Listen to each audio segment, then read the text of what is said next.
नमस्कार मित्रांनो, युवराज अकॅडमी 24 या आपल्या एज्युकेशनल यूट्यूब चॅनलवर मी तुम्हा सर्वांचं स्वागत करतो। तर मित्रांनो, आजच्या व्हिडिओच्या माध्यमातून आपण आरोग्यशोक लेखी परीक्षा 2015 मध्ये जे प्रश्न विचारले होते ते प्रश्न आपण या व्हिडिओच्या माध्यमातून पाहणार आहोत। तत्पूर्वी मित्रांनो, चॅनलवर नवीन असाल चॅनलला सबस्क्राइब करा, जास्तीत जास्त मित्रांपर्यंत व्हिडिओ शेअर करा, व्हिडिओ आवडल्यास व्हिडिओला लाईक करा।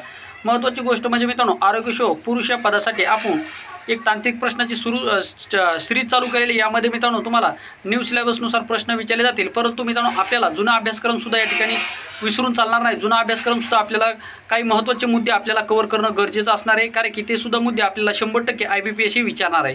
त्यामुळे मित्रांनो आजच्या व्हिडिओच्या माध्यमातून आपण मागचे प्रश्न पाहणार आहोत आणि यापूर्वी आपली जे जवळपास 19 शेड्यूल झालेले आहेत त्याची प्लेलिस्ट सुद्धा बनवली आरोग्यशोक पुरुष म्हणून, ही सुद्धा तुम्ही या ठिकाणी पाहू शकता। तर मित्रांनो तोपर्यंत व्हिडिओची लिंक शेअर कर, चला आपल्या मित्रांपर्यंत व्हिडिओ शेअर करा, जास्तीत जास्त विद्यार्थी आपल्यापर्यंत जुटले पाहिजे। तर चला मित्रांनो, आता आपण या ठिकाणी पहिला प्रश्न पाहूयात।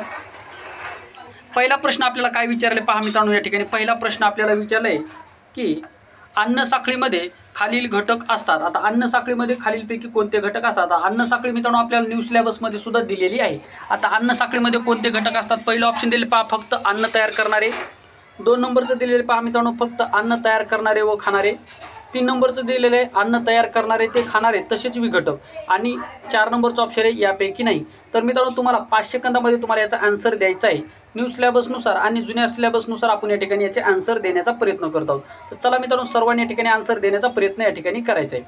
तर पहा मित्रांनो, आता या ठिकाणी महत्त्वाचा प्रश्न आहे की अन्न साखळीमध्ये खालील घटक असतात। तर अन्न साखळीमध्ये कोणते घटक असतात? तर ऑप्शन क्रमांक 3, ज्या विद्यार्थ्यांनी ऑप्शन क्रमांक 3 निवडले ते योग्य आन्सर असणार आहे। अन्न तयार करणारे ते खाणारे आणि विघटक असे हे 3 प्रकार पडतात। जसे की मित्रांनो, अन्न तयार करणारे घटक ते काय करतात? अन्न तयार झाल्याच्या नंतर त्याला काही घटक खातात आणि ते घटक खाल्ल्याच्या नंतर ते विघटक म्हणजे ते विरघळणारे घटक अशा स्वरूपामध्ये याचं हे विश्लेषण केलं जातं। म्हणजे अन्न साखळीमध्ये किती घटकाचा समावेश होतो? तर अन्न तयार करणारे, अन्न खाणारे आणि तसेच विघटक अशा 3 घटकाचा समावेश या ठिकाणी यामध्ये होत असतो। पुढचा प्रश्न आपण या ठिकाणी लगेच पाहूयात। तर पहा 2 नंबरचा प्रश्न तुमच्या समोर आलेला आहे। खालीलपैकी कोणता रक्तगट सर्वदाता आहे? खालीलपैकी कोणता रक्तगट आहे की जो सर्वदाता म्हणून ओळखला जातो? सर्वदाता म्हणजे सर्वांना रक्त देणारा रक्तगट कोणता आहे? आता रक्तगटाचा शोध कोणी लावला? तर रक्तगटाचा शोध कार्ल स्टिनर यांनी लावलेला आहे। रक्तगटाचा शोध हे सुद्धा तुम्हाला लक्षात ठेवायचं आहे। तर जे काही रक्तगट आहे तो सर्व योग्य दाता। आता रक्तगटामध्ये जर पाहिलं तर मित्रांनो दाता आणि या ठिकाणी ग्राही असे 2 प्रकार पडले जातात। तर या ठिकाणी जर पाहिलं तर पहिलं ऑप्शन दिलेले पहा AB, 2 नंबरचं ऑप्शन दिलेले A, 3 नंबरचं ऑप्शन दिलेले O आणि 4 नंबरचं ऑप्शन दिलेले मित्रांनो B। तर यापैकी कोणता आहे की जो सर्व रक्तदाता म्हणून ओळखला जातो? तर पहा लवकरात लवकर याचा आन्सर देण्याचा प्रयत्न करा, 5 सेकंदाचा वेळ तुमच्याकडे दिलेला आहे। रक्तगटाचा शोध कोण लावला? कार्ल स्टिनर यांनी लावलेला आहे, हे सुद्धा लक्षात ठेवायचे आहे। त्याच्यानंतर पहा रक्तगटामध्ये जर पाहिलं तर मित्रांनो महत्त्वाचे मुद्दे तुम्हाला लक्षात ठेवायचे आहेत, जे की मित्रांनो रक्तगटामध्ये पहा A आणि B, A आणि B हा जो आहे मित्रांनो हा रक्तगट सर्वग्राही आहे। सर्वग्राही म्हणजे सर्वांचं रक्त ह्या AB ला चालत असते, हे लक्षात ठेवायचे आहे। मात्र आपल्याला विचारलं काय? सर्व योग्यदाता म्हणजे सर्वांना रक्त देणारा गट कुठला आहे? तर तो आहे मित्रांनो ऑप्शन क्रमांक 3 O रक्तगट। ज्या व्यक्तीचा रक्तगट O असतो हा व्यक्ती सर्वांना रक्त देऊ शकतो। लक्षात ठेवा, हा व्यक्ती सर्वांना रक्त देऊ शकतो। म्हणजे जर मित्रांनो तुमचा रक्ताचा गट जर O असेल तर तुम्ही सर्वांना या ठिकाणी रक्त देऊ शकता, हे तुम्हाला या ठिकाणी लक्षात ठेवायचं। आणि AB रक्तगट हा सर्व योग्य ग्राही म्हणजे सर्वांचं रक्त AB रक्तगटावाले व्यक्ती घेऊ शकतात। आता महत्त्वाची गोष्ट म्हणजे आता जगामध्ये सर्वात जास्त कोणत्या रक्तगटाचे व्यक्ती आढळतात? तर जगामध्ये सर्वात जास्त O रक्तगटाचे व्यक्ती जगामध्ये सर्वात जास्त आढळतात। हे मुद्दे तुम्हाला या ठिकाणी लक्षात ठेवायचे आहेत। पुढचा प्रश्न आता आपण या ठिकाणी पाहूयात। तर पहा पुढचा प्रश्न आहे, शरीरातील हाडी कशापासून बनलेली असतात? शरीरातील हाडी कशापासून बनलेली असतात? पहिलं ऑप्शन दिलेले पहा कॅल्शियम फॉस्फेट व कॅल्शियम कार्बोनेट पासून बनलेले असतात। त्याच्यानंतरचं ऑप्शन पहा मित्रांनो 2 नंबरचं ऑप्शन दिले कॅल्शियम फॉस्फेट पासून, 3 नंबरचं ऑप्शन दिले कॅल्शियम लोह आणि 4 नंबरचं ऑप्शन दिले मित्रांनो कॅल्शियम व मॅग्नेशियम। तर यापैकी आपली हाडे कशाचे बनले असतात? तर कॅल्शियम फॉस्फेट व कॅल्शियमचे आपले हाडं बनलेले असतात। त्याच्यानंतरचा 4 नंबरचा प्रश्न पहा, नोबेल विजेते व्यंकटरमण रामकृष्णन यांनी पेशी कोणत्या भागावर संशोधन केले? तर नोबेल विजेते व्यंकटरमण रामकृष्णन यांनी पेशीच्या कोणत्या भागावर संशोधन केले? चला महत्त्वाचा प्रश्न आहे, लवकरात लवकर तुम्हाला याचा आन्सर द्यायचा आहे। महत्त्वाचा प्रश्न आहे मित्रांनो, या ठिकाणी तुम्हाला याचा आन्सर द्यायचं आहे। तर पहा या ठिकाणी श्री व्यंकटरमण यांनी कशाचे संशोधन केले अशा स्वरूपाचा प्रश्न तुम्हाला या ठिकाणी विचारलेला आहे। तर पहा या ठिकाणी महत्त्वाचं पहिलं ऑप्शन दिले आहे केंद्रक, 2 नंबर आहे तंतुकणिका, 3 नंबर आहे तारककाय आणि 4 नंबर आहे रायझोबियम। तर पहा मित्रांनो, नोबेल विजेते व्यंकट रामकृष्णन यांनी या ठिकाणी पेशीतील रायझोबियमचा या ठिकाणी याच्यावर संशोधन केले, रायझोबियमवर संशोधन केले। आता पेशीचा शोध कोणी लावला तर काश्मीर फुंक यांनी पेशीचा शोध या ठिकाणी लावलेला आहे। रॉबर्ट हुक यांनी या ठिकाणी पेशीचा शोध लावला। पहा, रॉबर्ट हुक यांनी पेशीचा शोध लावलेला आहे, हे सुद्धा लक्षात ठेवा। आता न्यू सिलेबसनुसार आपल्याला पेशी हा सुद्धा एक अभ्यासक्रमाचा भाग आहे। तर पेशीचा शोध रॉबर्ट हुक यांनी पेशीचा शोध लावला। पेशीतील केंद्रकाचा शोध रॉबर्ट ब्राउन यांनी पेशीतील केंद्रकाचा शोध लावलेला आहे, लक्षात ठेवा। पहा, पेशीचा शोध कोण लावला? रॉबर्ट हुक यांनी लावला। पेशीतील केंद्रकाचा शोध कोण लावला? तर रॉबर्ट ब्राउन यांनी लावला। आणि महत्त्वाची गोष्ट म्हणजे काश्मीर फुंक यांनी कशाचा शोध लावला? तर काश्मीर फुंक यांनी जीवनसत्वाचा शोध लावलेला आहे। हे मुद्दे तुम्हाला या ठिकाणी परीक्षेच्या दृष्टिकोनातून लक्षात ठेवायचे। तर नोबेल विजेते व्यंकटरमण रामकृष्णन यांनी पेशीच्या कोणत्या भागावर संशोधन केले? तर पेशीच्या रायझोबियम या भागावर संशोधन केले। तर ज्या विद्यार्थ्यांनी ऑप्शन क्रमांक 4 निवडलं ते योग्य आन्सर या ठिकाणी असणार आहे। मित्रांनो, महत्त्वाचे प्रश्न आहेत, तुम्हाला सर्व प्रश्न परीक्षेसाठी अतिशय महत्त्वाचे प्रश्न आहेत। चला आता आपण पुढचा लगेच या ठिकाणी प्रश्न घेऊयात। पुढचा प्रश्न 5 नंबरचा प्रश्न आहे, लाळेमध्ये कोणते विकार असते? ज्या विद्यार्थ्यांनी आतापर्यंत व्हिडिओला लाईक केले नाही तर मित्रांनो एक लाईक करून द्या व्हिडिओला। लाळेमध्ये कोणते विकार असतात? लाळेमध्ये कोणते विकार असतात? पहिलं ऑप्शन पहा, ट्रिप्सिन। 2 नंबर आहे लायपेज। 3 नंबर आहे मित्रांनो अमायलेज आणि 4 नंबर आहे टायलिन। तर लाळेमध्ये कोणते घटक असतात? आपल्या लाळेचे जर पाहिले तर आपल्या तोंडामध्ये एकूण 3 जोडे असतात। एकूण किती? 3 जोडे असतात, हे सुद्धा लक्षात ठेवा। आपल्या लाळेचे एकूण 3 जोडे असतात आणि लाळेमुळे आपल्याला अन्न हे रुचकर लागत असतं आणि हे अन्न आपण ज्यावेळेस तोंडामध्ये चावतो त्यामुळे त्याच्यामध्ये लाळ मिसळते आणि तेव्हापासून अन्न पचण्यासाठी सुरुवात होत असते। तर लाळेमध्ये कोणता घटक असतो ज्यामुळे या ठिकाणी अन्न पचण्यासाठी मदत होत असते? तर कोणता विकार आहे तो तुम्हाला सांगायचे। चला, काही विद्यार्थी आन्सर सुद्धा या ठिकाणी देत आहेत। आता बरेच विद्यार्थ्यांना या ठिकाणी आपण लाईव्ह नाहीत त्यामुळे कुठल्याही प्रकारे पूर्वसूचना न दिलेली आहे, त्यामुळे आजच्या व्हिडिओला कमी विद्यार्थी जरी असतील तरी हळूहळू विद्यार्थी 100% वाढत जातील, कारण की महत्त्वाचे प्रश्न आपण डिस्कस करणार आहोत।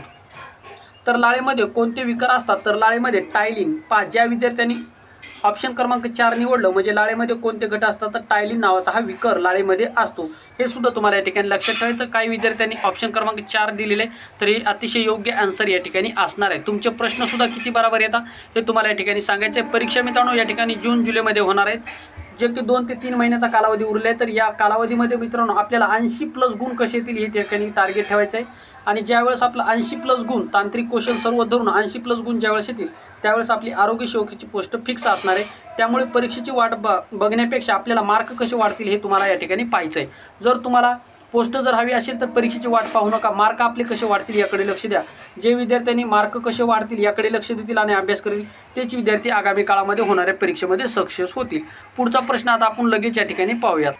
तर पहा मित्रांनो, पुढचा प्रश्न आहे आपला 6 नंबरचा, शरीरातील कोणत्या भागातील पेशी मध्ये लंगरहंस भागाचा भाग असतो? तर पहा, शरीरातील कोणत्या पेशीमध्ये लंगरहंस म्हणून नावाचा एक भाग असतो? तर हा कोणत्या पेशीमध्ये असतो? पहिलं ऑप्शन दिलेले पहा मित्रांनो या ठिकाणी तुम्हाला जठर, त्याच्यानंतरचं ऑप्शन दिलेले पहा मित्रांनो या ठिकाणी यकृत, त्याच्यानंतरचं ऑप्शन दिलेले आतडे आणि 4 नंबरचं ऑप्शन दिलेले मित्रांनो स्वादुपिंड। या कोणत्या याच्यामध्ये आपल्याला या ठिकाणी लंगरहंसची बेटे कोणत्या ग्रंथीमध्ये आढळतात अशा स्वरूपाचा प्रश्न आपल्याला या ठिकाणी विचारलेला आहे। महत्त्वाचा प्रश्न मित्रांनो, याचा आन्सर आपल्याला द्यायचा आहे। चला लवकरात लवकर आन्सर देण्याचा प्रयत्न करा। शरीरातील कोणत्या भागातील पेशीमध्ये लंगरहंसची बेटे असं म्हटलं जातं, कोणत्या याच्यामध्ये असतात हे तुम्हाला या ठिकाणी सांगायचं आहे। तर ते असतात मित्रांनो या ठिकाणी स्वादुपिंडामध्ये। स्वादुपिंडामध्ये लंगरहंसची बेटे कुठे असतात? तर ही स्वादुपिंडामध्ये असतात। आता स्वादुपिंडामध्ये मित्रांनो या ठिकाणी पहा, महत्त्वाची गोष्ट म्हणजे आता जे की स्वादुपिंड आहे, स्वादुपिंडामधून पॅनक्रियाज नावाचा हा स्रावत असतो। पहा, याच्या अभावामुळे आपल्याला कोणता आजार होतो? तर याच्या अभावामुळे आपल्याला डायबिटीज नावाचा आजार होतो। तर ही स्वादुपिंड जी काही ग्रंथी आहे मित्रांनो, या ग्रंथीपासून स्रावणारे जे काही इन्सुलिन आहे याचा शोध कोणी लावला? तर फ्रेडरिक बेंटिंग यांनी याचा शोध लावला। फ्रेडरिक बेंटिंग यांनी याचा शोध लावलेला आहे, हे सुद्धा तुम्हाला या ठिकाणी लक्षात ठेवायचं आहे। म्हणजे स्वादुपिंड ग्रंथीमध्ये लंगरहंसची बेटे या ठिकाणी असतात। आता महत्त्वाची गोष्ट म्हणजे ही स्वादुपिंड जी काही ग्रंथी याला पॅनक्रियाज असं म्हटलं जातं। तर या ग्रंथी जी काही ह्या नावाचे जे काही स्वादुपिंड नावाच्या ग्रंथी असतात तर ह्या ग्रंथीपासून जे काही स्रावणारे इन्सुलिन आहे मित्रांनो, हे इन्सुलिन काय करतं? तर आपल्या शरीरामध्ये जे काही रक्त आहे, रक्तामध्ये जी काही शुगर असते या शुगरवर नियंत्रण ठेवण्याचं कार्य या स्वादुपिंड ग्रंथीमधून जे काही स्रावतं विकर ते करत असतं। आता पूर्वीच्या काळी जे काही इन्सुलिन आहे ते कशापासून बनवलं जातं? तर घोड्याच्या यकृतापासून हे बनवलं जात होतं। म्हणजे घोड्याच्या शरीरातून हे आपल्याला या ठिकाणी घेतलं जात होतं, हे सुद्धा लक्षात ठेवायचं आहे। पुढचा प्रश्न आता आपण या ठिकाणी लगेच पाहूयात। पुढचा प्रश्न पहा मित्रांनो आपल्याला काय विचारायला आहे। पुढचा प्रश्न विचारले पहा 7 नंबरचा, यकृताच्या पेशींनी रक्तातील कोणते द्रव्य शोषून न घेतल्यास तो शरीरभर पसरतो म्हणून कावीळ हा रोग होतो. तर यकृतामध्ये कोणत्या पेशी आहेत की ज्या पेशी पहा 7 नंबरचा प्रश्न पहा. यकृताच्या पेशींनी रक्तातील कोणते द्रव्य शोषून न घेतल्यास तो शरीरभर पसरतो म्हणून कावीळ नावाचा आजार आपल्याला होतो. तर पहिलं ऑप्शन दिलेलं आहे पहा मित्रांनो या ठिकाणी हिपेरिन. पहिलं ऑप्शन दिलेलं आहे हिपेरिन. 2 नंबरचं ऑप्शन दिलेलं आहे HG. 3 नंबरचं ऑप्शन आहे बिलिरुबिन आणि 4 नंबरचं ऑप्शन आहे पॅरा कॅल्शियम. अशा स्वरूपाचे 4 ऑप्शन तुम्हाला दिलेले आहेत. तर लवकरात लवकर आन्सर द्या. 5 सेकंदाचा वेळ तुमच्याकडे प्रत्येक प्रश्नासाठी दिलेला आहे. काही विद्यार्थी योग्य आन्सर सुद्धा या ठिकाणी देत आहेत. मित्रांनो धरसोड करू नका. व्हिडिओ लाईक करत चला आणि आपल्या मित्रापर्यंत व्हिडिओ शेअर करत चला. आपलं पहिल्या दिवशी हे लाईव्ह आहे. म्हणजे आपण आरोग्य शोक या पदासाठी प्लेलिस्ट सुद्धा बनवली आहे. या प्लेलिस्टमध्ये जवळपास मित्रांनो 18 ते 19 व्हिडिओ आतापर्यंत अपलोड झालेले सर्व न्यू अभ्यासक्रमानुसार हे असणार आहे. ही प्लेलिस्ट पहा 100% तुम्हाला त्याचा फायदा होईल. तर यकृताच्या पेशींनी रक्तातील कोणते द्रव्य शोषून न घेतल्यास तो शरीरभर पसरतो म्हणून आपल्याला कावीळ नावाचा आजार होतो. तर याचं ऑप्शन क्रमांक 3 आहे मित्रांनो याचं उत्तर म्हणजे बिलिरुबिन. आपल्या शरीरामध्ये पहा यकृतामध्ये जे काही पेशी असतात ह्या पेशी काय करतात तर बिलिरुबिन नावाचा जो काही घटक असतो हे स्वतःकडे शोषून घेण्याचा प्रयत्न करत असतात. ज्यावेळेस मात्र या यकृतातील पेशी बिलिरुबिन नावाचा घटक शोषून घेत नाही त्यावेळेस हा बिलिरुबिन आपल्या शरीरातील रक्तामार्फत संपूर्ण शरीरभर पसरतो. आपलं शरीर या बिलिरुबिनमुळेच काय होतं पिवळसर होण्यासाठी सुरुवात होते आणि त्यामुळे आपल्याला कावीळ नावाचा आजार होत असतो. म्हणजे यकृताच्या पेशींनी रक्तातील कोणते द्रव्य शोषून न घेतल्यामुळे आपल्याला कावीळ नावाचा आजार होतो. तर या ठिकाणी बिलिरुबिन नावाचे द्रव्य शोषून न घेतल्यामुळे आपल्याला या ठिकाणी कोणता कावीळ नावाचा आजार होत असतो. म्हणजेच मित्रांनो ऑप्शन क्रमांक 3 होतं या प्रश्नाचं उत्तर. ज्या विद्यार्थ्यांनी ऑप्शन क्रमांक 3 दिले तरी योग्य आन्सर या ठिकाणी असणार आहे. तर आशा करतो मित्रांनो हा प्रश्न तुम्हाला व्यवस्थितरित्या समजला असेल. आता हिपेरिन काय मित्रांनो हिपेरिन काय तर लक्षात ठेवा. हिपेरिनविषयी आपल्या शरीरामध्ये जे काही रक्त आहे मित्रांनो आपल्या शरीरामध्ये जे काही रक्त आहे हे रक्त न गोठू देण्याचं काम म्हणजे हे रक्त जर आपल्या शरीरामधलं जर रक्त जर गोठलं तर मित्रांनो आपण या ठिकाणी जिवंत राहू शकत नाही. म्हणजे आपल्या शरीरामध्ये जे काही रक्त आहे हे द्रव्यरूप स्वरूपामध्ये म्हणजे पाण्याच्या स्वरूपामध्ये ठेवण्याचं कार्य कोण करतं हिपेरिन करत असतं. म्हणजे आपल्या शरीरामध्ये जे काही रक्त आहे हे रक्त न गोठू देण्याचं कार्य कोण करत असेल तर ते हिपेरिन करत असतं. हे सुद्धा तुम्हाला या ठिकाणी लक्षात ठेवायचं आहे. चला आता आपण पुढचा प्रश्न पाहूयात. 8 नंबरचा प्रश्न पहा. 1 ग्रॅम कार्बोदकापासून किती ऊर्जा प्राप्त होते. 1 ग्रॅम कार्बोदकापासून आपल्याला किती ऊर्जा प्राप्त होते अशा स्वरूपाचा प्रश्न आपल्याला या ठिकाणी विचारलेला आहे. 1 ग्रॅम कार्बोदकापासून आपल्याला किती ऊर्जा प्राप्त होते. तर महत्त्वाचे मुद्दे तुम्हाला लक्षात ठेवायचे. हा प्रश्न 100% परीक्षेला विचारला जातो. तर पहा मित्रांनो 1 ग्रॅम कार्बोदकापासून आपल्याला किती ऊर्जा मिळते हे तुम्हाला या ठिकाणी मी सांगतो. आता ज्या विद्यार्थ्यांना याचं उत्तर येत आहे तर त्या विद्यार्थ्यांनी मला नक्की कमेंट बॉक्समध्ये द्यायचा प्रयत्न करायचा आहे. पहा या ठिकाणी तुम्हाला ऑप्शन सुद्धा दिलेले असतील. पहा ऑप्शन काय दिलेले आहेत पहा या ठिकाणी. पहा मित्रांनो ऑप्शन आपल्याला काय दिले तर पहा 9 कॅलरीज. म्हणजे कार्बोदकापासून आपल्याला किती ऊर्जा मिळते. पहिलं ऑप्शन पहा 9 किलो कॅलरीज. 2 नंबर आहे मित्रांनो 4 किलो कॅलरीज. 3 नंबरचा ऑप्शन आहे 12 किलो कॅलरीज आणि 4 नंबरचा ऑप्शन आहे 17 किलो कॅलरीज. तर पहा मित्रांनो आपल्याला या ठिकाणी कार्बोदकापासून किती ऊर्जा मिळते तर मित्रांनो आपल्याला कार्बोदकापासून 4 किलो कॅलरीज एवढी ऊर्जा आपल्याला मिळत असते. किती 4 किलो कॅलरीज एवढी ऊर्जा आपल्याला कार्बोदकापासून मिळत असते. 4 किलो कॅलरीज. ठीक आहे. तर महत्त्वाची गोष्ट म्हणजे आता 9 किलो कॅलरीज आपल्याला ऊर्जा मेदापासून मिळते. मेदापासून आपल्याला किती ऊर्जा मिळते तर मेदापासून आपल्याला 9 किलो कॅलरीज. पहा हे लक्षातच ठेवायचं आहे मित्रांनो 100% परीक्षेला प्रश्न विचारला जातो. पहा थोडंसं लक्ष द्या. आता पहा आपल्याला 4 किलो कॅलरीज पहा या ठिकाणी 4 किलो कॅलरीज कशापासून मिळतात. पहा 4 किलो कॅलरीज आपल्याला कशापासून मिळतात तर ह्या आपल्याला कशापासून मिळतात तर ह्या 4 किलो कॅलरीज आपल्याला याच्यापासून मिळतात मित्रांनो प्रथिनापासून. ठीक आहे. आणि 9 किलो कॅलरीज आपल्याला कशापासून मिळतात तर या ठिकाणी मेदापासून आपल्याला 9 किलो कॅलरीज एवढ्या या ठिकाणी ऊर्जा मिळत असते. म्हणजे आपल्या शरीराला दैनंदिन जीवनामध्ये जी काय ऊर्जा असते ती मेदापासून 9 किलो कॅलरीज मिळते आणि प्रथिनापासून आपल्याला 4 किलो कॅलरीज. आता ही 4 या ठिकाणी इंग्लिशमध्ये लिहायचं जर झालं तर अशा स्वरूपामध्ये 4. ठीक आहे. 4 किलो कॅलरीज एवढी ऊर्जा आपल्याला मिळत असते. आता पुढचा प्रश्न आपण या ठिकाणी लगेच पाहूयात. पुढचा प्रश्न पहा. शरीराचे तापमान नियंत्रणासाठी मेंदूचा कोणता भाग कार्य करतो. तर शरीराचे तापमान नियंत्रित करण्यासाठी मेंदूचा कोणता भाग कार्य करतो अशा स्वरूपाचा प्रश्न तुम्हाला या ठिकाणी विचारलेला आहे. हा सुद्धा प्रश्न मित्रांनो महत्त्वाचा आहे. तर शरीराचे तापमान नियंत्रित ठेवण्याचं कार्य. आता आपल्या शरीराचं जे काही तापमान असतं म्हणजे निरोगी जे काही व्यक्ती असतात यांच्या शरीराचं तापमान किती असतं सर्वसाधारण ते असतं 37 डिग्री सेल्सिअस. किती 37 डिग्री सेल्सिअस आपल्या शरीराचं तापमान असतं, हे लक्षात ठेवा। आणि तापाच्या उष्ण अवस्थेमध्ये आपलं शरीराचं तापमान 40 डिग्री सेल्सिअस जात असतं। किती? 40 डिग्री सेल्सिअस जात असतं, हे सुद्धा तुम्हाला लक्षात ठेवायचं आहे। तर प्रश्न आपल्याला काय विचारला आहे, शरीराचं तापमान नियंत्रणासाठी मेंदूचा कोणता भाग कार्य करतो? तर शरीराचे तापमान नियंत्रणासाठी मेंदूचा कोणता भाग कार्य करतो? तर तो करत असतो मित्रांनो। तर पहा मित्रांनो, या ठिकाणी महत्त्वाचा प्रश्न आपल्याला विचारला आहे की मेंदूचा कोणता भाग आपलं तापमान नियंत्रण ठेवण्याचं कार्य करत असतो? तर हे 37 डिग्री सेल्सिअस तापमान आपलं सर्वसाधारण असतं। तर पहा, पहिलं ऑप्शन दिलं आहे हायपोथॅलमस, 2 आहे हायपरथॅलमस, 3 नंबर आहे थॅलामान आणि 4 नंबरचं यापैकी नाही। तर योग्य आन्सर तुम्हाला या ठिकाणी द्यायचं आहे। काही विद्यार्थी योग्य आन्सर सुद्धा देत आहे। तर आपल्या शरीराचं तापमान नियंत्रित ठेवण्याचं कार्य मेंदूतील कोणता भाग करत असतो? तर तो हायपोथॅलमस नावाचा करतो। ऑप्शन क्रमांक 1, ज्या विद्यार्थ्यांनी ऑप्शन क्रमांक 1 निवडलं ते योग्य आन्सर असणार आहे। तर आपल्या शरीराचं तापमान नियंत्रित करण्याचं कार्य हायपोथॅलमस करत असतो। आता या प्रश्नावर आधारित मित्रांनो न्यू सिलेबसनुसार काय तुम्हाला ॲड करण्यात आलेलं आहे? तर पहा, या ठिकाणी उष्ण रक्ताचे प्राणी आणि या ठिकाणी पहा शीत रक्ताचे प्राणी म्हणजे थंड रक्ताचे प्राणी आणि या ठिकाणी उष्ण रक्ताचे प्राणी हे तुम्हाला नवीन अभ्यासक्रमामध्ये या ठिकाणी दिले।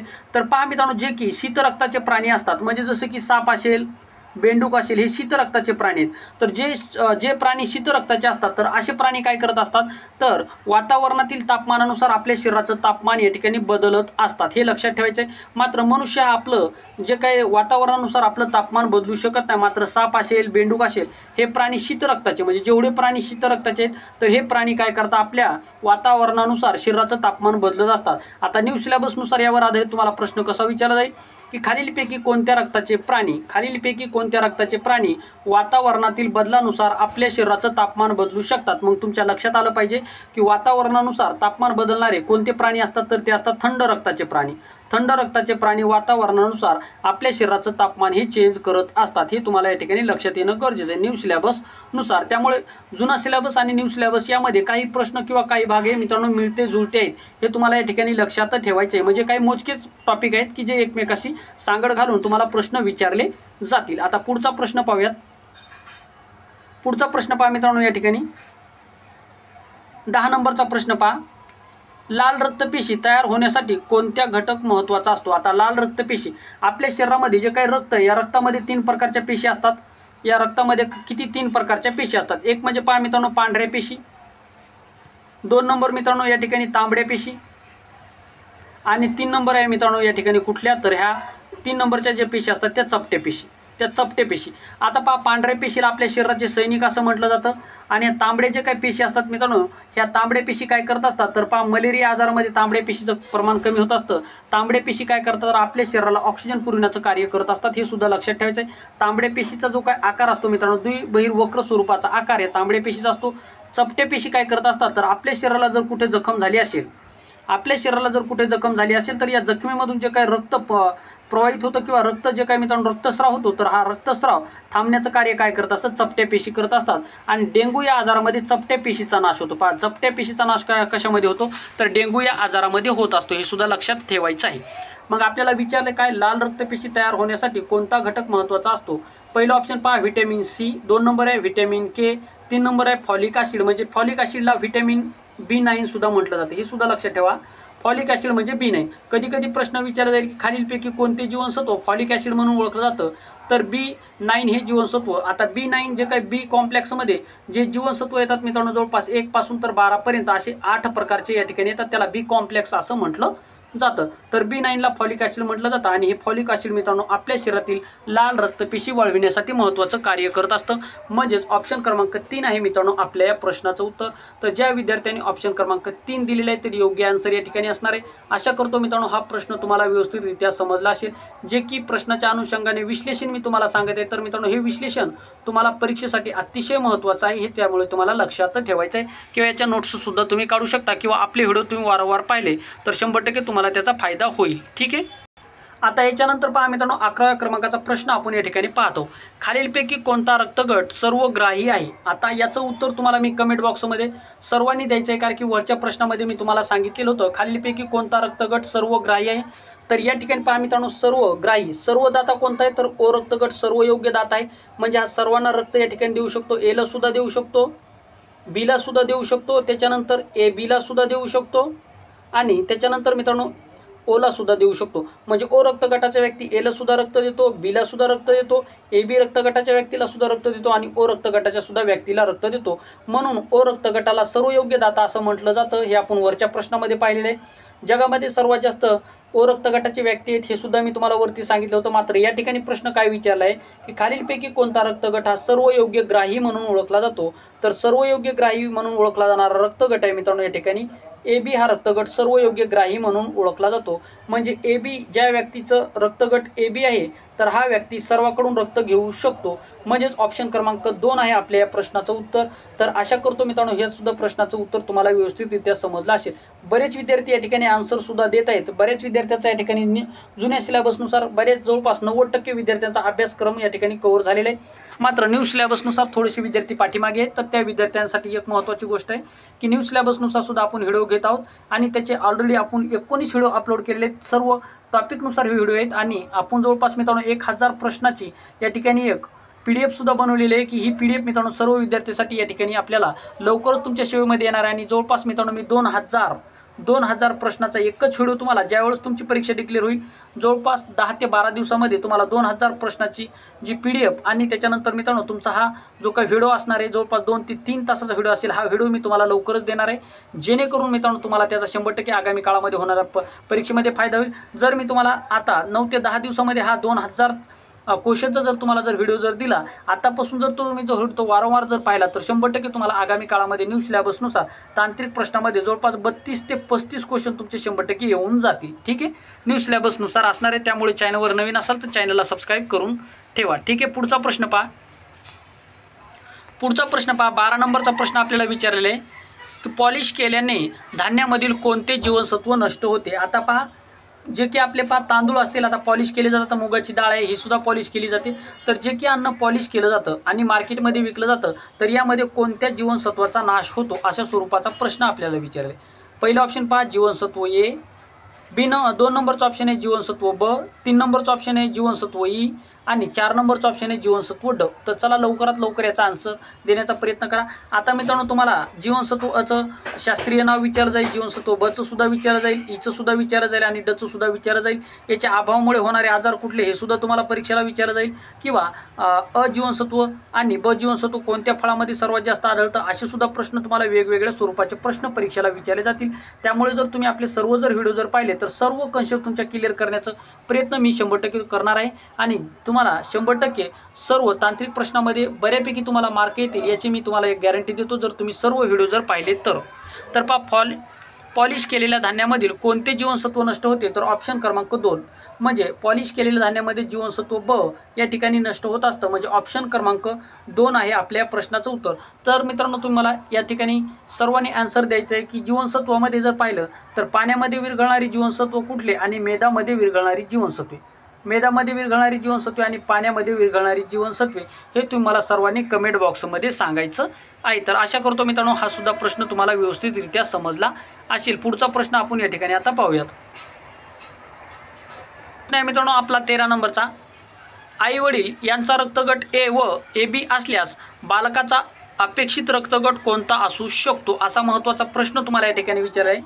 तर पहा आई वडील यांचा रक्तगट AB असल्यास बालकाचा अनपेक्षित बालकाचा अनपेक्षित म्हणजे कोणता रक्तगट असू शकत नाही. म्हणजे A आणि B आता एक आई आणि एक वडील आहेत तर आईचा रक्तगट A असेल आणि वडिलाचा रक्तगट जर A आणि B असेल तर खालीलपैकी कोणता रक्तगट त्या दाम्पत्याचा असू शकत नाही. म्हणजे आई वडिलाच्या रक्तगटावर मित्रांनो या ठिकाणी बालकाचा रक्तगट अवलंबून असतो. तर ज्या आई वडिलाचा आता आईचा A असू शकतो किंवा वडिलाचा AB असू शकतो किंवा आईचा AB असू शकतो आणि वडिलाचा E असू शकतो.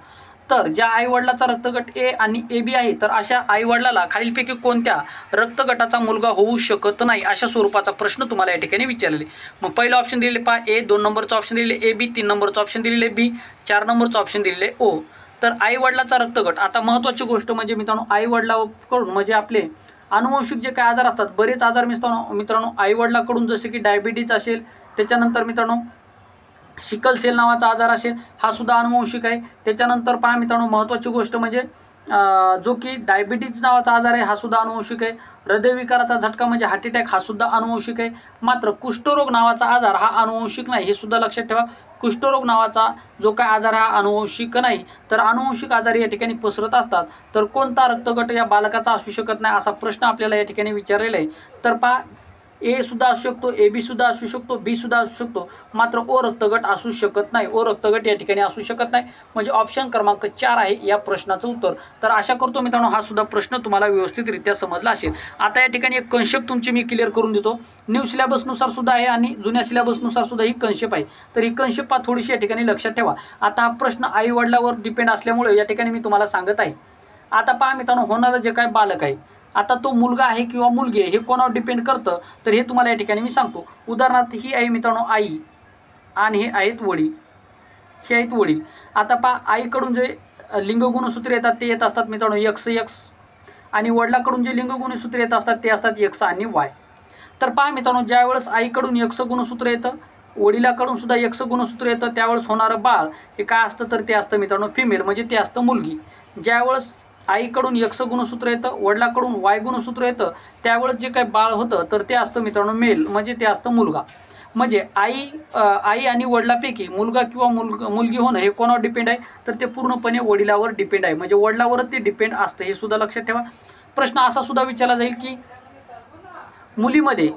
मुलीमध्ये आई वडिलांकडून कोणते कॉमन गुणसूत्र येत असते, तर मुलीमध्ये आई वडिलांकडून एक्स एक्स हे दोन्ही सुद्धा गुणसूत्र म्हणजे एक्स गुणसूत्र हे कॉमन येत असतं, मात्र मुलामध्ये आईकडून एक्स येतं आणि वडिलांकडून वाय गुणसूत्र येत असतं। असा सुद्धा प्रश्न तुम्हाला परीक्षेला विचारला जाऊ शकतो। तर आशा करतो मित्रांनो हे सुद्धा प्रश्न तुम्हाला व्यवस्थितरित्या समजला असेल। पुढचा प्रश्न आता आपण या ठिकाणी लगेच पाहूयात। पुढचा प्रश्न पहा मित्रांनो,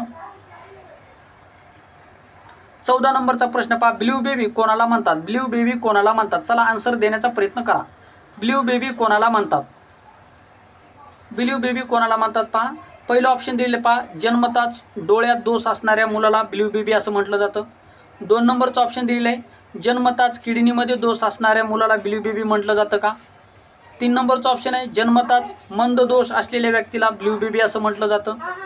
4 नंबरचं ऑप्शन दिलेलं आहे, जन्मताच हृदयामध्ये दोष असलेल्या मुलाला या ठिकाणी ब्ल्यू बेबी असं म्हटलं जातं। तर पहा योग्य आन्सर देण्याचा प्रयत्न करा, ब्ल्यू बेबी कोणाला म्हटलं जातं?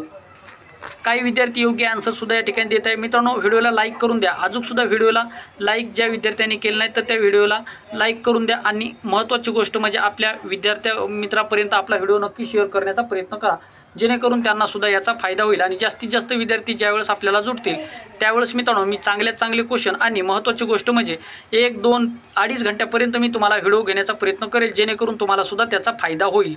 ठीक आहे, तर ब्ल्यू बेबी कोणाला म्हटलं जातं, तर ज्या मुलामध्ये जन्मताच त्याच्या हृदयामध्ये दोष असतो त्या मुलाला ब्ल्यू बेबी असं म्हटलं जातं।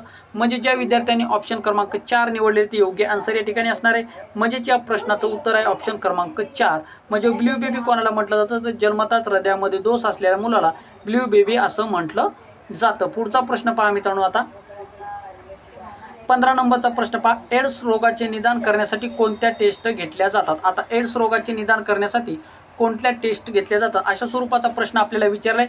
मित्रांनो आरोग्य शोध पदासाठी हा प्रश्न 100% विचारला जाईल तुम्हाला।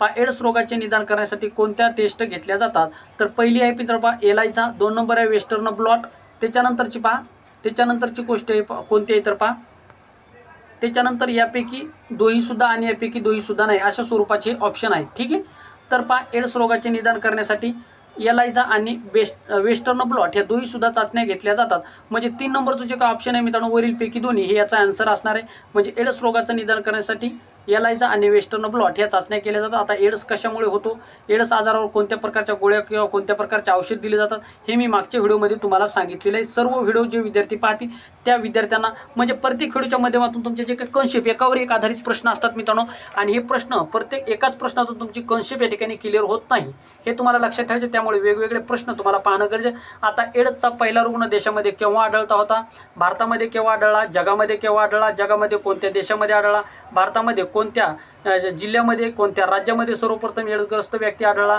असे प्रश्न तुम्हाला परीक्षेला विचारले जातील। ठीक आहे, जागतिक एड्स दिन म्हणून कोणता साजरा केला जातो हा सुद्धा प्रश्न तुम्हाला विचारला जाईल। आणि एड्स रोगाचे जे काही विषाणू असतात हा विषाणूपासून होतो का जीवाणूपासून होतो, पुन्हा एड्स नावाचा जो काय आजार आहे आपल्या रक्तातील कोणत्या पेशीवर हल्ला करतो, असे सुद्धा प्रश्न विचारले जातात.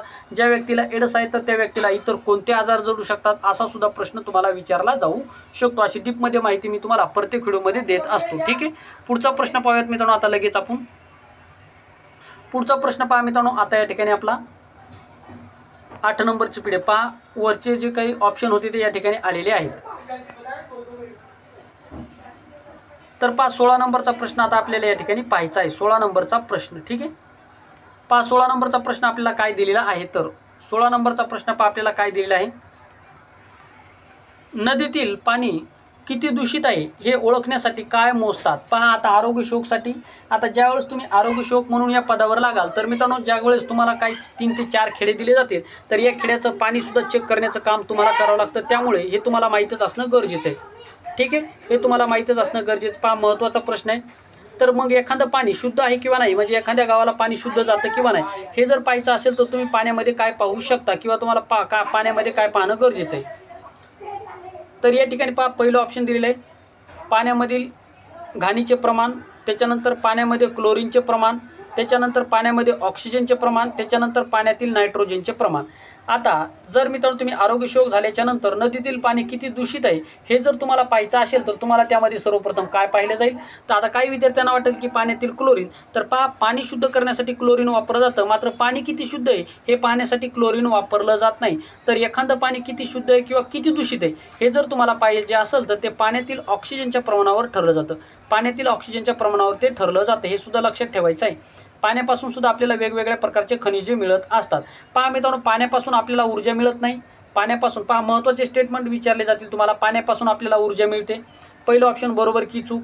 2 नंबर दिलं जाईल आपल्याला थकवा आल्याच्या नंतर आपण जर पाणी जर पिलं तर या ठिकाणी आपल्याला थकवा गेल्यासारखं किंवा थकवा नसल्यासारखं जाणवतं. असं का होतं, तर पाण्यामध्ये ऑक्सिजन नावाचा घटक असतो. ते ऑक्सिजन घटक काय करतो आपल्या शरीरामध्ये ज्यावेळेस आपण पाणी पितो त्यावेळेस ते पाणी काय करतं, तर पाण्यामध्ये जो काय ऑक्सिजन असतो हा आपल्या पेशीला पुरवला जातो. त्यामुळे आपल्याला थकवा हा गेल्यासारखा वाटत असतो, मात्र पाण्यापासून आपल्याला ऊर्जा मिळत नाही. हा महत्त्वाचा मुद्दा तुम्हाला या ठिकाणी लक्षात ठेवायचा आहे.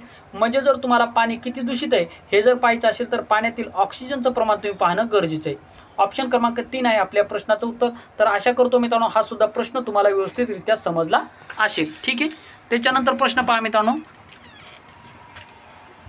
पुढचा प्रश्न पहा मित्रांनो आपल्याला काय दिलेला आहे. तर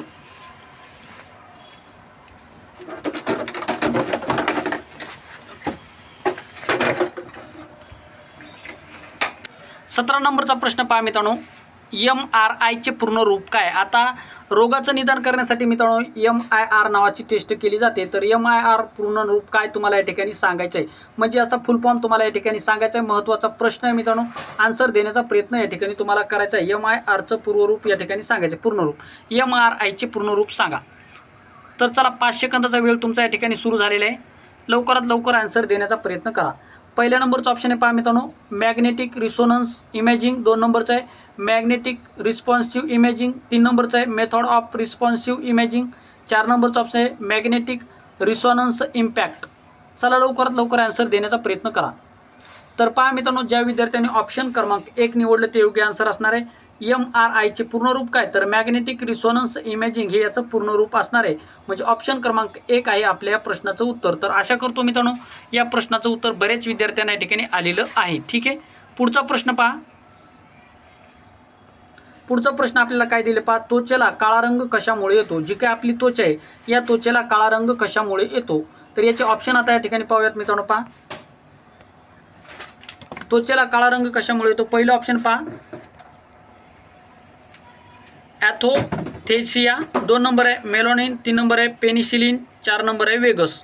तर आपल्या त्वचेला काळा रंग कशामुळे येतो. तर आपल्या त्वचेला जो काय काळा रंग आहे तो कशामुळे येत असतो, तर तो येत असतो मित्रांनो मेलोनिन. या बरेच विद्यार्थ्यांनी याचा आन्सर दिले मित्रांनो. हा प्रश्न खूप वेळेस आरोग्यशोक भरतीला किंवा वेगवेगळ्या परीक्षेला विचारलेला आहे. इव्हन मित्रांनो पोलीस भरती, तलाठी भरती, ग्रामसेवक भरतीला सुद्धा अशा स्वरूपाचा प्रश्न विचारलाय. आपल्या त्वचेला काळा रंग कशामुळे येतो, तर आपल्या त्वचेला काळा रंग मेलोनिनमुळे येत असतो. आपली त्वचा असेल किंवा आपली केस असेल कशामुळे, या ठिकाणी काळे असतात तर ते मेलानिनमुळे होत असतात। आणि महत्त्वाची गोष्ट म्हणजे आपल्या शरीरातील जे काही नखे आणि आपल्या शरीरावरील केशे कशाची बनलेले आहेत, तर ही प्रथिनापासून बनलेली आहेत, हे सुद्धा तुम्हाला माहीत असणं गरजेचं। आता पेनिसिलिनचा शोध कोणी लावला मला कमेंट बॉक्समध्ये सांगा। पेनिसिलिन मित्रांनो अतिशय महत्त्वाचं प्रतिजैविक आहे, याचा शोध कोणी लावला मला कमेंट बॉक्समध्ये तुम्ही सर्वांनी या ठिकाणी सांगायचं आहे। 19 नंबरचा प्रश्न पहा, नेत्रभिंग काढून टाकल्यामुळे कोणता दोष या ठिकाणी दूर होतो। मित्रांनो आपल्याला हा टॉपिक न्यू सिलेबसमध्ये सुद्धा दिल्यात आलेला आहे। तुम्हाला मी यापूर्वी सुद्धा सांगितलं होतं की काही महत्त्वाच्या गोष्टी अशा आहेत की ज्या न्यू सिलेबसनुसार आणि जुन्या सिलेबसनुसार कॉमन आहेत। आता पहा या ठिकाणी नेत्रभिंग काढून टाकल्यामुळे कोणता दोष दूर होतो, तर नेत्रभिंग काढून टाकल्यामुळे पहा पहिला ऑप्शन आहे काचबिंदू, दृष्टिवंशम, 3 नंबर आहे मोतीबिंदू आणि 4 नंबर आहे मित्रांनो रातांधळेपणा। तर नेत्रभिंग काढून टाकल्यामुळे मोतीबिंदू हा आजार डोळ्यातील दूर होत असतो, म्हणजे ऑप्शन क्रमांक 3 आहे आपल्या या प्रश्नाचं उत्तर। ज्या विद्यार्थ्यांनी ऑप्शन क्रमांक 3 दिलेले तर योग्य आन्सर या ठिकाणी असणार आहे। तर पहा मित्रांनो पुढचा प्रश्न आता आपण या ठिकाणी पाहूयात। पुढचा प्रश्न पहा, रातांधळेपणा या 2 रंगाबाबत विशेष तत्वाने जाणवतो, म्हणजे ज्या व्यक्तीला रातांधळेपणा हा आजार आहे, रंग आंधळेपणा, आता या ठिकाणी रात आंधळेपणा झाले पहा, रंग आंधळेपणा पाहिजे या ठिकाणी पहा, रंग आंधळेपणा, रात आंधळेपणा आणि रंग आंधळेपणा यामध्ये फरक आहे, या ठिकाणी लक्षात ठेवा। रात आंधळेपणा हा अजीवनसत्वाच्या अभावामुळे होतो, तर रंग आंधळेपणा म्हणजे काय मित्रांनो, रंग आंधळेपणा म्हणजे ज्या व्यक्तीला रंगामध्ये फरक कळत नाही या व्यक्तीला रंग आंधळेपणा असं म्हटलं जातं। तर कोणत्या ज्या व्यक्तीला रंग आंधळेपणा असतो तर कोणत्या 2 रंगामधला फरक त्याला समजत नाही। पहिलं ऑप्शन पहा पिवळा लाल, 2 नंबर आहे निळा लाल, 3 नंबर आहे हिरवा लाल, 4 नंबरचा ऑप्शन आहे मित्रांनो पिवळा आणि हिरवा। तर ज्या व्यक्तीला रंग आंधळेपणा असतो तर अशा व्यक्तीला हिरवा आणि लाल या 2 रंगामधला फरक या व्यक्तीला कळत नाही। लक्षात ठेवा असा सुद्धा प्रश्न विचारला जाईल की एक व्यक्ती मोटरसायकल चालवत आहे आणि ज्यावेळेस सिग्नलवर त्यावेळेस जातो त्यावेळेस त्याला लाल आणि हिरवा या 2 रंगामधला फरक या व्यक्तीला समजत नाही, तर या व्यक्तीला खालीलपैकी कोणता आजार आहे, तर त्या व्यक्तीला खालीलपैकी कोणता आजार आहे, तर रंग आंधळेपणा हा दृष्टिदोष त्या व्यक्तीला आहे। हे सुद्धा तुम्हाला अशा स्वरूपाचे सुद्धा प्रश्न खूप वेळेस आरोग्य शोकला विचारलेले आहेत। आता थोडंसं फास्ट घेऊयात मित्रांनो, बराच वेळ या ठिकाणी झालेला आहे। आता पुढचा प्रश्न पाहूयात, 20 नंबरचे प्रश्न झाला। आता आपण अजून 10 प्रश्न आपल्या या ठिकाणी बाकी आहेत, 10 नंबरची PDF मधला आता 21 नंबरचा प्रश्न पहा।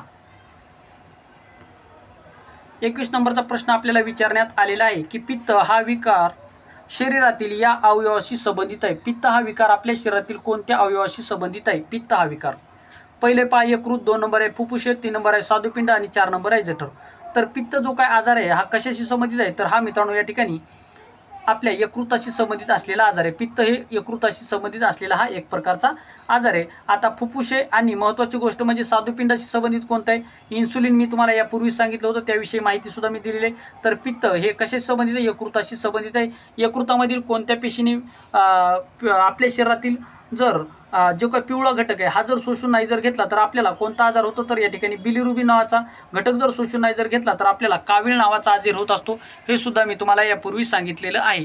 आता पुढचा प्रश्न पहा 22 नंबरचा, विकर हे काय आहेत, विकर हे काय आहेत अशा स्वरूपाचा प्रश्न आहे। आता न्यू सिलेबसनुसार सुद्धा हा प्रश्न तुम्हाला विचारला जाऊ शकतो। विकर हा टॉपिक आहे, तर विकर हे काय आहे, तर विकर मित्रांनो एक मेद आहे, प्रथिन आहे, आम्ल आहे की जीवनसत्व आहे। तर विकर हे काय, तर विकर हे एक प्रथिन आहे। विकर काय मित्रांनो, एक प्रथिन आहे। ऑप्शन क्रमांक 2 आहे आपल्या प्रश्नाचं उत्तर। तर ज्या विद्यार्थ्यांनी ऑप्शन क्रमांक 2 दिलेले ते योग्य आन्सर या ठिकाणी असणार आहे। 23 नंबरचा प्रश्न पहा, डोळ्यातील द्रवाचा दाब वाढल्यामुळे कोणता आजार होतो। आता डोळ्यातील द्रवाचा दाब वाढल्यामुळे कोणता आजार होतो, आता मित्रांनो हा प्रश्न न्यू सिलेबसनुसार सुद्धा विचारला जाईल। तर डोळ्यातील द्रवाचा दाब वाढल्यामुळे कोणता आजार होतो, तर पहा पहिलं ऑप्शन दिलेले रात आंधळेपणा, 2 नंबर आहे काचबिंदू, त्याच्यानंतरचा ऑप्शन पहा मित्रांनो या ठिकाणी पाहूयात। आता त्याच्यानंतरचे जे काही ऑप्शन आहेत हे 11व्या नंबरच्या PDF मध्ये गेलेले आहेत, त्यामुळे ते आपल्याला या ठिकाणी दिसत नाही, ठीक आहे। तरी पण मी 11व्या नंबरची PDF तुम्हाला या ठिकाणी ओपन करतो। पहा पहिलं ऑप्शन काय, रात आंधळेपणा, 2 नंबर आहे काचबिंदू आणि आता 11व्या नंबरच्या PDF मधलं पहा मोतीबिंदू आणि दृष्टिवंशक असे ते या ठिकाणी तुम्हाला ऑप्शन दिलेले।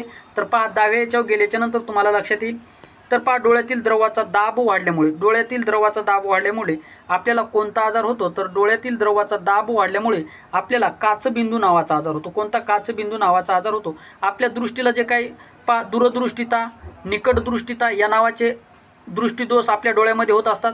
मग दूरदृष्टीता झाल्यामुळे आपल्याला कोणता बहिर्वक्र स्वरूपाचा आरसा चष्मा आपल्याला दिला जातो, डॉक्टर देतात. त्याच्यानंतर जर तुम्हाला दूरदृष्टीता नावाचा आजार असेल तर कुठला बहिर्वक्र, आणि जर तुम्हाला निकट दृष्टीता नावाचा जर आजार असेल तर तुम्हाला आंतरवक्र स्वरूपाचा आरसा दिला जातो. आंतरवक्र स्वरूपाचा आरसा हा प्लस स्वरूपाचा असतो, तर बहिर्वक्र स्वरूपाचा आरसा जो आहे मित्रांनो हा मायनस स्वरूपाचा असतो. जर तुम्हाला मायनसचा जर या ठिकाणी चष्मा लागला असेल तर तुम्हाला दूरदृष्टीता हा नावाचा आजार आहे, आणि जर तुम्हाला प्लसचा जर चष्मा लागला असेल तर तुम्हाला या ठिकाणी निकट दृष्टीता नावाचा आजार तुमच्या डोळ्यामध्ये आहे, किंवा हे दोष तुमच्या डोळ्यामध्ये हे तुम्हाला समजू शकतं. ठीक आहे. त्याच्यानंतरचे प्रश्न पहा मित्रांनो. आता 11 नंबरची PDF आता आपण ओपन करूयात. 11 नंबरच्या PDF मधला जो प्रश्न आहे 24 नंबरचा. 24 नंबरचा प्रश्न पहा. सर्वसामान्य प्रौढ माणसाच्या शरीरातील तांबड्या पेशीचे पांढऱ्या पेशीशी असलेले प्रमाण आपल्याला या ठिकाणी सांगायचे. तर आपल्या रक्तामध्ये जे काय आपल्या शरीरामध्ये जे काही रक्त असतं मित्रांनो, या रक्तामध्ये 3 प्रकारच्या पेशी असतात. हे मी तुम्हाला यापूर्वी सांगितले. एक म्हणजे पहा मित्रांनो पांढऱ्या पेशी, 2 म्हणजे तांबड्या पेशी, आणि 3 म्हणजे चपट्या पेशी. ह्या आणि 4 नंबरची असते ती प्लाझ्मा असतो, म्हणजे पाण्याचं. आपल्या रक्तामध्ये पाण्याचं प्रमाण 90% असतं, हे सुद्धा लक्षात ठेवा. आपल्या शरीरामध्ये जे काही रक्त आहे या रक्तामध्ये पाण्याचं प्रमाण 90% असतं, आणि आपल्या शरीरामध्ये रक्त जवळपास 5 लिटर स्वरूप एवढं रक्त आपल्या शरीरामध्ये असतं. आणि आपल्या एकूण वजनाच्या किती टक्के वजन रक्ताचं असतं, तर ते जवळ आपल्या शरीराच्या एकूण वजनाच्या 8 ते 9% वजन हे आपल्या रक्ताचं आपल्या शरीरामध्ये असतं, लक्षात ठेवायचं. आणि आपल्या शरीरातील एकमेव पेशी कोणती आहे, उती असेल तर ती द्रव उती कोणती असेल तर ते फक्त रक्त आहे. आपल्या शरीरातील एकमेव अशी उती आहे की जी द्रव आहे, तर ती आहे मित्रांनो रक्त. ही आपल्या शरीरातील एकमेव अशी पेशी आहे की जी द्रव स्वरूपाची आहे. जसं पहा मित्रांनो पांढऱ्या पेशी, तांबड्या पेशी ह्या रक्ताच्याच एक प्रकारच्या आहे. तर पांढऱ्या पेशी आणि तांबड्या पेशी याचं जे काही प्रमाण आहे आपल्या शरीरामध्ये 701 आहे. म्हणजे ज्या ठिकाणी तांबड्या पेशी 700 असतात त्यावेळेस पांढऱ्या पेशी किती असतात, एक स्वरूपाची आपली पांढरी पेशी असते. हे सुद्धा तुम्हाला या ठिकाणी लक्षात ठेवायचं आहे. त्याच्यानंतरचा 25 नंबरचा प्रश्न पाहता. पाठीच्या मणक्यात एकूण किती हाडे असतात? आपल्या शरीरामध्ये एकूण हाडे किती असतात? ज्यावेळेस बालकाचा जन्म होतो त्यावेळेस त्या बालकामध्ये एकूण 300 हाडे असतात. किती? एकूण 300 हाडे असतात. परंतु ज्यावेळेस ज्या बालकाचं वय वाढत जातं आणि तो व्यक्ती ज्यावेळेस प्रौढ होतो त्यावेळेस आपल्या शरीरामध्ये एकूण 206 हाडे असतात. किती? 206 हाडे असतात. आणि आपल्या वजनाच्या एकूण 18% वजन हे आपल्या हाडाचं असतं. आपल्या एकूण वजनाच्या 18% वजन हे आपल्या हाडाचं असतं. हे सुद्धा तुम्हाला परीक्षेला विचारलं जाईल. तर पाठीच्या मणक्यात एकूण किती हाडे असतात? तर पाठीच्या मणक्यामध्ये एकूण 7 हाडे असतात. किती? एकूण 7 हाडे आपल्या पाठीच्या मणक्यामध्ये असतात. त्याच्यानंतरचा प्रश्न पहा. लसीकरणानंतर शरीरामध्ये काय तयार होतो? आता याचे जे काय ऑप्शन आहे पुढच्या PDF मध्ये गेलेले आहेत. तर पहा लसीकरणानंतर आपल्या शरीरामध्ये काय तयार होतो? तर ज्या विद्यार्थ्यांचा आन्सर येत आहे तर त्या विद्यार्थ्यांनी लगेच कमेंट बॉक्समध्ये चॅट बॉक्समध्ये देण्याचा प्रयत्न करा.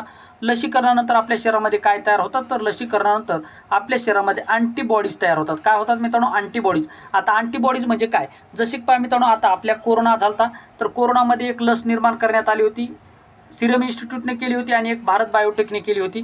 तर ही लस आपल्या शरीरामध्ये दिल्याच्या नंतर काय झालं, तर या कोरोनाविषयी लढण्यासाठी आपल्या शरीरामध्ये अँटीबायोटिक तयार झालेले आहेत. म्हणजे कुठल्याही आजारावर ज्यावेळेस लस दिली जाते तर त्या आजाराविषयी लढण्याचं किंवा त्या आजाराला प्रतिकार करण्याचं कार्य या ठिकाणी त्या लसीमार्फत होत असतं, म्हणजे ते अँटीबायोटिक असं म्हटलं जातं. त्याच्यानंतर पहा आता आपला 12 नंबरची PDF पहा मित्रांनो. 12 नंबरच्या PDF मध्ये पहा 27व्या क्रमांकाचा प्रश्न आपल्याला दिलेला आहे. प्रथिनापासून बनलेले असतात. खालीलपैकी काय आहेत की जे प्रथिनापासून बनलेले आहेत? पहा प्रथिनापासून काय बनलेले आहेत? तर पहा साखर, त्याच्यानंतर पहा ॲमिनो ॲसिड 2 नंबर आहे, फॅटी ॲसिड 3 नंबर आहे, न्यूक्लिक ॲसिड. तर पहा मित्रांनो प्रथिनापासून काय बनलेले असतात? तर प्रथिनापासून ॲमिनो ॲसिड हे प्रथिनापासून बनलेले असतात. ऑप्शन क्रमांक 2 आहे आपल्या प्रश्नाचं उत्तर. तर ज्या विद्यार्थ्यांनी ऑप्शन क्रमांक 2 दिलेले आहे तरी योग्य आन्सर या ठिकाणी असणार आहे. म्हणजे ऑप्शन क्रमांक 2 आहे मित्रांनो आपल्या या प्रश्नाचं उत्तर. त्याच्यानंतर पहा मित्रांनो 28 नंबरचा प्रश्न. त्वचेमध्ये धर्मग्रंथीची संख्या सर्वात जास्त कुठे असते? आपली जी काय त्वचा आहे आपल्या शरीराचं संरक्षण करण्याचं कार्य, म्हणजे कधी असा सुद्धा प्रश्न विचारला जाईल की वातावरण आणि आपलं शरीर यांच्यामधली वाल किंवा यांच्यामधली भित्त म्हणून काय ओळखलं जातं? तर आपली त्वचा ओळखली जाते. आपली त्वचा जी आहे मित्रांनो ही सर्वात जास्त आपल्या शरीरामध्ये सर्वात मोठा भाग कशाचा असेल तर तो त्वचेचा असतो. कशाचा असतो? त्वचेचा असतो. हे सुद्धा तुम्हाला लक्षात ठेवायचं आहे. तर त्वचेमध्ये धर्मग्रंथी म्हणजे घामाग्रंथी कुठे सर्वात जास्त असतात? पहिलं ऑप्शन पहा कपाळावर, 2 नंबर आहे मित्रांनो हातावर, 3 नंबर आहे तळ हातावर आणि 4 नंबरचा ऑप्शन आहे पाठीवर. तर आपल्या त्वचेमध्ये धर्मग्रंथी सर्वात जास्त कुठे असतात? तर त्या असतात मित्रांनो आपल्या तळ हातावर. तळहातावर सर्वात जास्त धर्मग्रंथी असतात, हे लक्षात ठेवायचे. म्हणजे आपल्या शरीरामधून सर्वात जास्त घाम कुठे पडत असतो, तर हा तळहातातून बाहेर पडत असतो. आता महत्त्वाची गोष्ट म्हणजे आपल्या शरीरातील असा कोणता भाग आहे की ज्या भागावर कधीही तुम्हाला घाम येत नाही, असा कोणता भाग आहे तुम्ही मला कमेंट बॉक्समध्ये सांगा. आपल्या शरीराचा कोणता भाग आहे की ज्या भागावर आपल्याला कधीही घाम येत नाही, याचं उत्तर तुम्हाला कमेंट बॉक्समध्ये सांगायचं आहे. हा सुद्धा प्रश्न खूप वेळेस आरोग्य शोक या पदासाठी विचारलेला आहे. त्याच्यानंतरचा प्रश्न पहा, म्हणजे ज्या विद्यार्थ्यांनी त्वचेमध्ये धर्मग्रंथीची संख्या सर्वात जास्त कुठे असते, असा प्रश्न तुम्हाला आल्याच्यानंतर ज्या विद्यार्थ्यांनी तळहात हे आन्सर दिलं तर योग्य आन्सर या ठिकाणी असणार आहे. म्हणजे ऑप्शन क्रमांक 3 आहे आपल्या या प्रश्नाचं उत्तर. त्याच्यानंतर पहा, आता 13व्या क्रमांकाची PDF आणि आपल्या व्हिडिओमधली शेवटच्या क्रमांकाची PDF आहे. यावर 2 प्रश्न आहेत या PDF मधले. हे 2 प्रश्न आता आपण या ठिकाणी पाहूयात आणि या ठिकाणी व्हिडिओला स्टॉप करूयात. पहा 29 क्रमांकाचा प्रश्न पहा, नवजात अवस्था म्हणजे जन्मापासून किती दिवसाची अवस्था आहे. आता बाल्य अवस्था, आभ्रक अवस्था, अशा स्वरूपाच्या अवस्था, प्रौढ अवस्था, त्याच्यानंतर A1 अवस्था, अशा स्वरूपाच्या अवस्था ह्या या ठिकाणी व्यक्तीच्या म्हणजे मनुष्य जन्माच्या या ठिकाणी असतात. तर नवजात अवस्था ही जन्मापासून किती दिवसाची अवस्था असते, तर नवजात अवस्था ही जन्मापासून पहिलं ऑप्शन पहा 15 दिवसाची, 2 नंबर आहे 25 दिवसाची, 3 नंबर आहे 28 दिवसाची, 4 नंबरचा ऑप्शन आहे मित्रांनो 30 दिवसाची. तर नवजात अवस्था ही जन्मापासून किती दिवसाची असते, तर ती 28 दिवसाची असते. जन्मापासून 28 दिवसाची अवस्था ही नवजात अवस्था गणली जाते. ठीक आहे, ऑप्शन क्रमांक 3 आहे आपल्या या प्रश्नाचं उत्तर. तर आय होप मित्रांनो हा सुद्धा प्रश्न तुम्हाला व्यवस्थितरित्या समजला असेल. त्याच्यानंतर 30व्या क्रमांकाचा प्रश्न पहा, कोणत्या विषाणू तोंडाद्वारे प्रवेश करून चेतासंस्थेवर परिणाम करतो, कोणता विषाणू तोंडाद्वारे प्रवेश करून चेतासंस्थेवर परिणाम करतो, असा स्वरूपाचा प्रश्न आपल्याला या ठिकाणी विचारलेला आहे. पहिला ऑप्शन पहा हेपेटायटिस व्हायरस, 2 नंबर आहे पोलिओ, 3 नंबर आहे मित्रांनो अँटीव्हायरस आणि 4 नंबर आहे HIV व्हायरस. आता पहा मित्रांनो या ठिकाणी कोणता विषाणू तोंडाद्वारे प्रवेश करतो आणि आपल्या चेतासंस्थेवर परिणाम करतो, तर ऑप्शन क्रमांक 2 आहे आपल्या प्रश्नाचं उत्तर. पोलिओ आहे आपल्या प्रश्नाचं उत्तर. म्हणजेच पोलिओचा विषाणू पहा, पोलिओचा विषाणू तोंडाद्वारे प्रवेश करतो आणि आपल्या चेतासंस्थेवर परिणाम करत असतो. पोलिओ हा जो काय आजार आहे मित्रांनो 5 वर्षाखालील बालकाला होत असतो आणि ज्या बालकाला पोलिओ नावाचा आजार होतो त्याचे हात आणि पाय पूर्णपणे आयुष्यभर निकामी होत असतात. म्हणजे ज्या व्यक्तीला ज्यावेळेस पोलिओ होतो तर हा बालक आयुष्यभर हा अपंग असतो. म्हणजे या आजारावर कुठल्याही प्रकारे उपचार उपलब्ध नाहीत, फक्त लसीकरणाने हा आजार या ठिकाणी केवळ आटोक्यात आलेला आहे, हे लक्षात ठेवायचं आहे. तर भारत हा पोलिओमुक्त कधी करण्यात आला, तर मित्रांनो भारत हा पोलिओमुक्त 2017मध्ये भारत देश हा पोलिओमुक्त झाल्याची घोषणा या ठिकाणी करण्यात आलेली होती. हे सुद्धा तुम्हाला या ठिकाणी लक्षात ठेवायचं आहे. मात्र पोलिओचा शेवटचा रुग्ण पश्चिम बंगाल या राज्यामध्ये आढळलेला आहे. त्यामुळे अजून सुद्धा पोलिओची लस या ठिकाणी दिली जाते. आता पोलिओच्या लसीचा शोध कोणी लावला, तर पोलिओची लस मित्रांनो 2 प्रकारच्या लसी आहेत. एक म्हणजे मित्रांनो साल्क आणि दुसरी म्हणजे मित्रांनो साबिन. ह्या 2 प्रकारच्या लसी पोलिओ या आजारावर दिल्या जातात. तर पहा जी लस तोंडाद्वारे दिली जाते त्याला काय म्हटलं जातं, तर त्याला साल्क असं म्हटलं जातं. तोंडाद्वारे जी काही लस दिली जाते त्याला साल्क असं म्हटलं जातं आणि जी लस मित्रांनो या ठिकाणी इंजेक्शनाद्वारे दिली जाते त्याला साबिन असं म्हटलं जातं. म्हणजे पोलिओवर 2 प्रकारच्या लसी आहेत, एक म्हणजे साबिन आणि दुसरी म्हणजे साल्क. साबिन हे मित्रांनो तोंडाद्वारे दिली जात नाही, तर जी काही साबिन आहे मित्रांनो या ठिकाणी तोंडाद्वारे दिली जात नाही, तर ही जी काही साल्क नावाची आहे ही या ठिकाणी तोंडाद्वारे दिली जात असते. हे सुद्धा तुम्हाला या ठिकाणी लक्षात ठेवायचं आहे. तर अशा स्वरूपामध्ये मित्रांनो आज आपण 30 प्रश्न कव्हर करण्याचा प्रयत्न केलेला आहे. यामध्ये कुठल्या प्रश्नामध्ये तुम्हाला डाऊट असेल तर मला कमेंट बॉक्समध्ये नक्की सांगू शकता. पुढच्या व्हिडिओमध्ये नक्की मित्रांनो त्यावर आपण सुधारणा करण्याचा प्रयत्न करूयात. तर मित्रांनो हा होता व्हिडिओ आवडल्यास व्हिडिओ लाईक करा, चॅनलवर नवीन असाल चॅनलला सबस्क्राईब करा. पुन्हा भेटूयात मित्रांनो एका नवीन महत्त्वपूर्ण व्हिडिओमध्ये. ज्या विद्यार्थ्यांनी व्हिडिओला लाईक केले नाही तर व्हिडिओला लाईक करत चला आणि आपल्या मित्रापर्यंत हा व्हिडिओ नक्की शेअर करत चला. आणि हे व्हिडिओ तुम्हाला कसे प्रश्न वाटतात हे मला कमेंट बॉक्समध्ये नक्की सांगा. यामध्ये कुठल्या प्रकारच्या सुधारणा हवेत का, किंवा कुठल्या प्रश्नावर जर तुम्हाला डाऊट असेल किंवा कुठल्या प्रश्नावर जर तुम्हाला डिटेलमध्ये माहिती असेल तर मला कमेंट बॉक्समध्ये तसं नक्की मेन्शन करू शकता. नक्की मित्रांनो तुमच्या कमेंटचा योग्यरित्या आपण या ठिकाणी पूर्ण कमेंट मी वाचत असतो आणि त्यावर मित्रांनो पुढच्या व्हिडिओमध्ये सुधारणा करण्याचा प्रयत्न करत असतो. तर या ठिकाणी थांबतो मित्रांनो. थँक्यू, धन्यवाद.